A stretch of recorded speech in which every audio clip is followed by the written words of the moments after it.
Hello, এখন আছি আমি কলকাতা থেকে অনেক দূরে, পুরো ওয়েস্ট বাংলা থেকে অনেক দূরে, উত্তরপ্রদেশে, আর দিল্লি থেকে কিছুটা দূরে। আমরা কালকে বিকালে শিয়ালদহ রেল স্টেশন থেকে, কলকাতার একটি বৃহৎ রেল স্টেশন শিয়ালদহ, ওখান থেকে উঠেছি 4:50-এ। আর আমরা এখানে নয়াদিল্লি রেলওয়ে স্টেশনে পৌঁছাবো 10:50-এ। প্রায় 18 ঘন্টার মতো জার্নি। তো এই আর কি, সকাল হলো, এখন উঠেছি। আর এখন যেখানে আছি এটা মূলত একদম ট্রেনের মানে যে লাস্ট বগি শেষ, এই পাশেই ইঞ্জিন আর কি, এই সাইডটাতে ইঞ্জিন।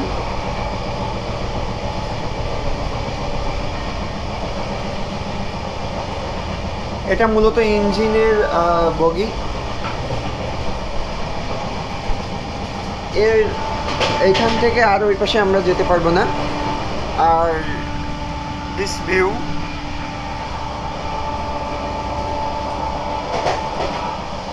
আমরা যাচ্ছি রাজধানী এক্সপ্রেস।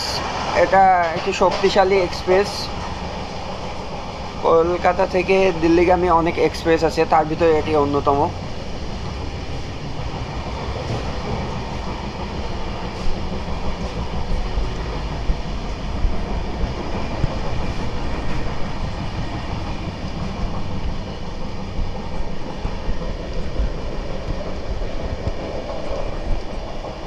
এখানে সব মাঠের পরে মাঠ, সব গমের চাষ।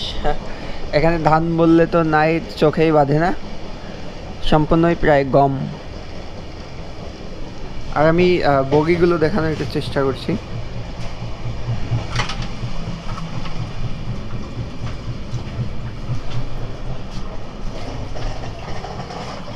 ট্রেনটা পুরাই রিজার্ভেশন।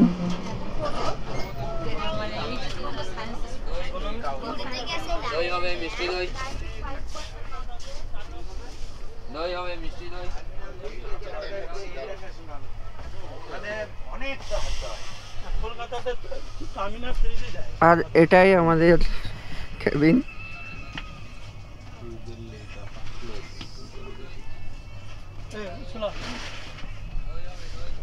আমাদের সকালে ব্রেকফাস্ট চলছে, ছোলা এবং মুড়ি।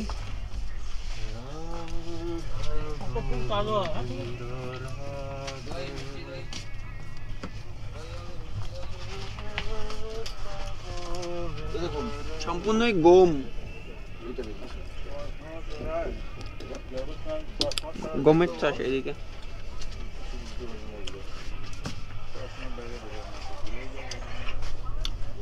বলো কিছু। রাগ আছে? কেন দিব? তুমি যা বলবে সেটাই কিন্তু সবাইকে দিয়ে দিব। দিব আর তোমাকে ধরে নিয়ে যাবে একদম। আজকে প্রমাণ হাতে নাতে তোমাকে ধরে নিয়ে যাবে। এই যে দেখো, দেখো তোমাকে দেখা যাচ্ছে। 15 কেজি জিনিস নিতে পারবে। টেবিলে থাকবে 7 কেজি আর সাইড ব্যাগে থাকবে। তাহলে আমার কোনো অসুবিধাই নেই। এটা ওজন কত? আপনাকে আমি বলে দিচ্ছি, ফার্স্ট টাইম আপনাকে আমি সোজা কথা বলে দিচ্ছি, ক্লিয়ার। একটু আগে হাতে টাইম নিয়ে যাবেন টার্মিনাল, সেই ওখানে আপনি যদি কোনো অসুবিধা হয় দেখবেন যারা আছে ওখানে সিকিউরিটি এবং অন্যান্য, ওদেরকে জিজ্ঞাসা করে নেবেন। ওরা একদম প্রত্যেকে পজিটিভলি সাপোর্ট করে। আর ছেলের নাম কি? বলতেছি। এটা ফুলকপি চুরি হয়ে গেছে, ভালো করে বললাম।